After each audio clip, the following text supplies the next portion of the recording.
Hello दोस्तों, नमस्कार। Jharkhand news plan में आप सभी का स्वागत है।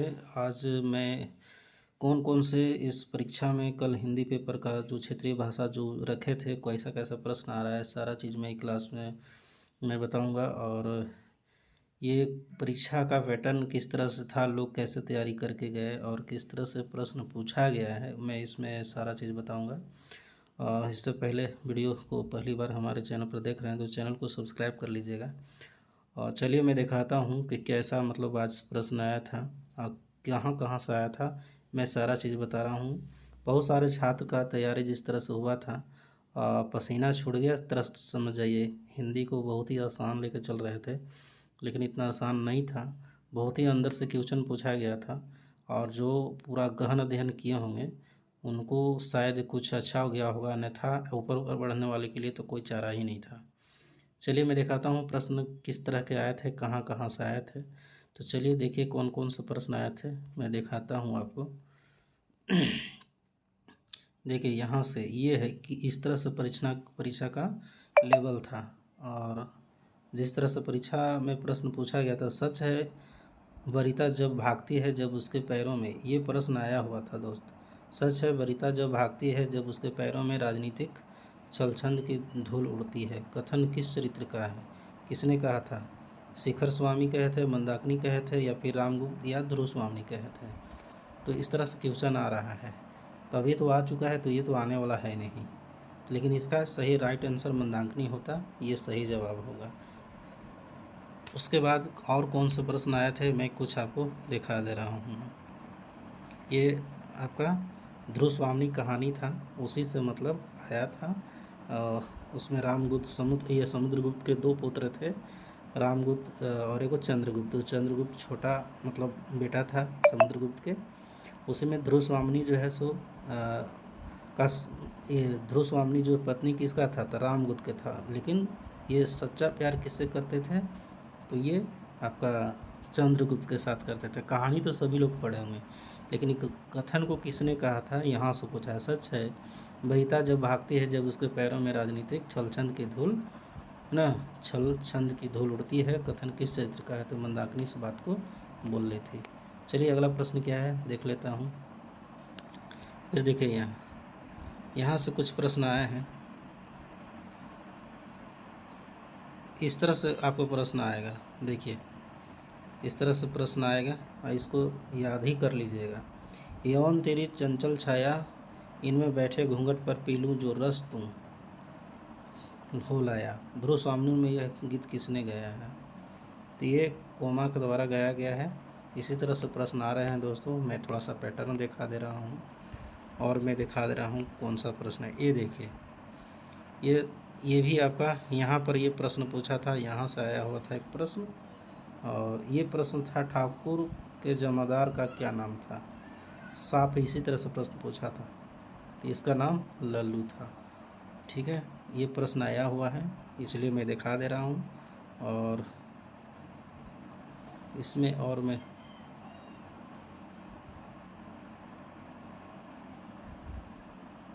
दिखा ही दिया। और मैं कुछ फिर यहाँ से देखिए, ये भी क्वेश्चन, इसमें मुझे कन्फ्यूजन है। हालांकि ये प्रश्न मुझे लगा कि मतलब यही प्रश्न था। वैद्य जी के द्वारा किसे सिपालगंज का कठपुतली का प्रधान बनाया जाता है?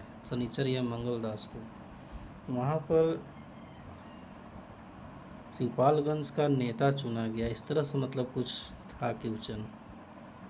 वैद्य जी के द्वारा किसे सिपालगंज का नेता चुना गया था, ऐसा प्रश्न था। और यहाँ पर प्रधान बनाया गया, इस तरह से मतलब दिया गया है। तो यहाँ मुझे लगता है ये शनिचर यानी मंगलदास को ही शनिचर कहा जाता था। इसमें मुझे कन्फ्यूजन है, थोड़ा सा देख लीजिएगा आप लोग। उसी तरह से एक प्रश्न देखिए यहाँ से आया था, ये सेम टू सेम प्रश्न आया है। भारत में भाषाओं का साहित्यिक विकास क्रम माना जाता है, इसका राइट आंसर पाली, संस्कृत, प्राकृतिक या अपभ्रंश, या फिर संस्कृत पाली, या कौन सा होगा? ये प्रश्न आपका आया हुआ था। इसका सही जवाब ये सही था, सांस्कृतिक, पाली, प्राकृतिक और हाँ अपभ्रंश। उसके बाद अवहट आता है। तो ये इस तरह से आपका राइट आंसर एक होगा इसका। क्योंकि संस्कृत से तब पाली, तब प्राकृतिक, तब फिर उसके बाद आया था। मतलब देखिए कितना मतलब घुमा करके प्रश्न मतलब दिया है इसमें। इसी तरह से ऑप्शन भी था वहाँ घुमाने वाला, कैसे इसको याद कीजिएगा। संस्कृत, पाली, प्राकृत, अपभ्रंश, या संस्कृत, प्राकृतिक, पाली या अपभ्रंश, या संस्कृत, अपभ्रंश, पाली, या हल्का हल्का से घुमा कर दिया है। तो सोच कर देखिए कि अगर जहाँ इसको ट्रिक से कुछ याद नहीं कीजिएगा तब गड़बड़ा जाइएगा। ठीक है, इसका राइट आंसर यही था आपका, संस्कृत, पाली, प्राकृतिक, उसके बाद फिर आया था आपका अपभ्रंश।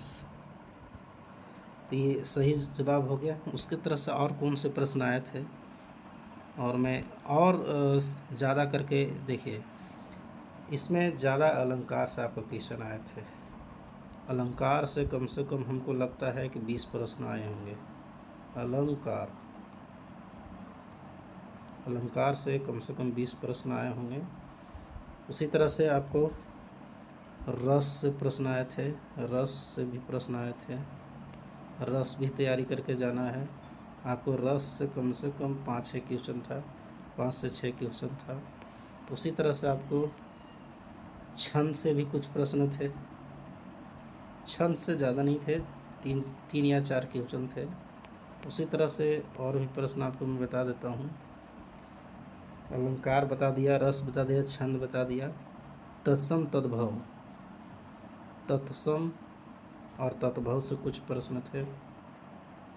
तत्सम और तत्भव से प्रश्न भी थे, याद रख लेना है। इससे लगभग 10 प्रश्न होंगे।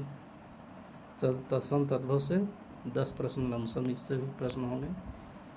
और संज्ञा स्वरनाम से 1-2 प्रश्न आए थे। स्वरनाम से हमको लगता है 2 प्रश्न या 2-3, एक से ज़्यादा नहीं आए हैं।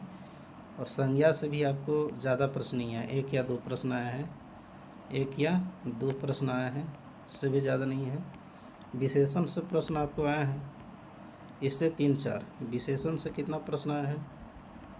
विशेषण से आपको 2 या 3 प्रश्न लगभग इससे भी देखा गया। मुहावरा की बात करें, मुहावरे से भी प्रश्न पूछा गया।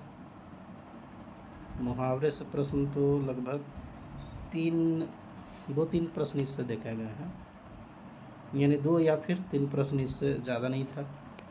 उसी तरह से हिंदी साहित्य से देखा जाए सबसे ज़्यादा प्रश्न हिंदी साहित्य से देखा गया। इससे कम से कम 20 प्रश्न होंगे कंफर्म मान लीजिए, सबसे ज़्यादा। भाषा से 1 प्रश्न था, और भी भाषा जैसे कि शब्द से प्रश्न आए थे। शब्द से आपका प्रश्न कम से कम, शब्द से भी कुछ प्रश्न थे। शब्द से प्रश्न आपको कम से कम 5-6 क्वेश्चन उससे भी थे। और इस तरह से नाटक से भी प्रश्न थे।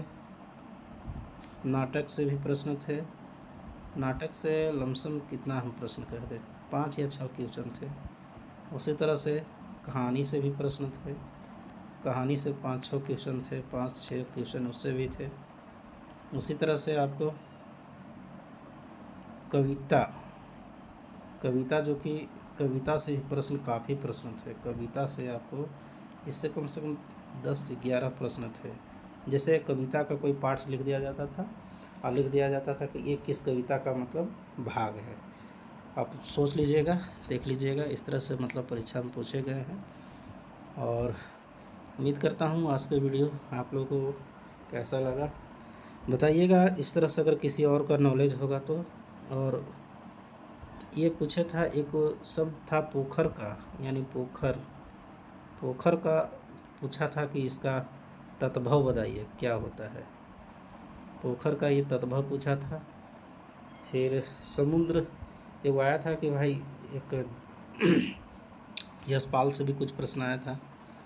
और ऐसे पूछा गया था सिलेबस से ही, लेकिन कुछ हमको लगा कि आउट ऑफ सिलेबस देखा जाए तो ज़्यादा प्रश्न नहीं थे, सब सिलेबस से ही था।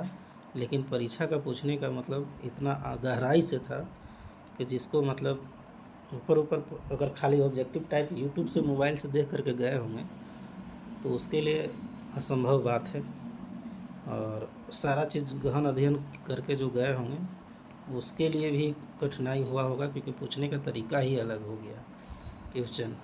और जिस अलंकार, रस, छंद और शब्द, ये सारा चीज़ से ज़्यादा क्वेश्चन डालना इसमें मतलब थोड़ा कुछ टफ लगा, क्योंकि सभी विद्यार्थियों का इसमें पकड़ नहीं रहता। सबसे ज़्यादा लोग संज्ञा, सर्वनाम, विशेषण, क्रिया, क्रिया से भी पूछा था तो आंदरूनिक पूछा था। ये सधर सकर्मक कर्मक क्रिया से नहीं था, उससे भी क्वेश्चन 2-3-4 क्वेश्चन क्रिया से भी पूछे थे। क्रिया से पूछा था लगभग 3-4 क्वेश्चन, उससे भी पूछा था। पूरा आंदरूनिक पढ़ना था क्रिया से। उसका द्विकर्मक उदाहरण है कि कौन सा है। अलंकार से भी पूछा था तो उससे भी कविता दे दिया जाता था, कविता का कोई पार्ट्स उठा दिया जाता था। उसमें उत्प्रेक्षा अलंकार है कि उपमा अलंकार है कि रूपक अलंकार है, सब पूछता था। बहुते मतलब कविता का पार्ट्स, मैंने ऐसा लगा कि संस्कृत का पार्ट्स मतलब जो पढ़े होंगे कविता का पूरा पार्ट्स ढूंढ के पढ़े होंगे। जैसे जयशंकर जी ने कितने कविता लिखे वो सबको पढ़ के गए होंगे और उसका सब पार्ट याद होगा तभी वो जवाब दे सकते हैं। अन्यथा इस एग्ज़ाम का मतलब इस हिंदी में एक तरह से जान जाइए कि किसी का मतलब अगर इसमें 70 तक जाता है, इसमें 50-60 के बीच में रहेगा। 70 शायद लोगों को जाएगा, नहीं तो 70 से पार नहीं करेगा, उम्मीद है। खैर आंसर शीट आने के बाद सारा चीज़ पता चल जाएगा किसका नंबर कितना आया है। लेकिन हमें जहाँ तक लगता है कि इसमें 50 से 60 नंबर के बीच में रहने वाला है बहुत स्टूडेंट को इसका हिंदी का, इससे ज़्यादा नहीं जाने वाला है। जो क्षेत्रीय भाषा जिसका हिंदी होगा 50-60 से ज़्यादा नहीं आएगा। मुश्किल से किसी का, बहुत सारे ऐसे छात्र होंगे जिसमें 5% ऐसे छात्र होंगे, 5 क्या मतलब 100 में मान के चलिए 2-3 को होंगे जिसको शायद 70 तक जाएगा, तो 50-60 में सब रहेंगे। कितना लोग 40-45, कितना लोग मतलब रहेगा 30-40 में बहुत सारे छात्र। तो चलिए इस तरह से मतलब हमें लगता है कि हिंदी का ये विषय था। आगे आने वाले दिन में बहुत सारे परीक्षा होनी है, पेपर 3 का तैयारी करना है और उसका विशेष रूप से ध्यान दीजिए। और बाद बाकी जो अपभ्रंश का भाषा के रूप में सबसे पहला प्रयोग कहाँ मिलता है, ये भी प्रश्न आया हुआ था दोस्तों।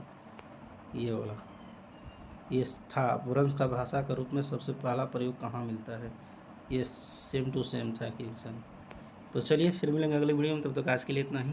Thanks for watching this video.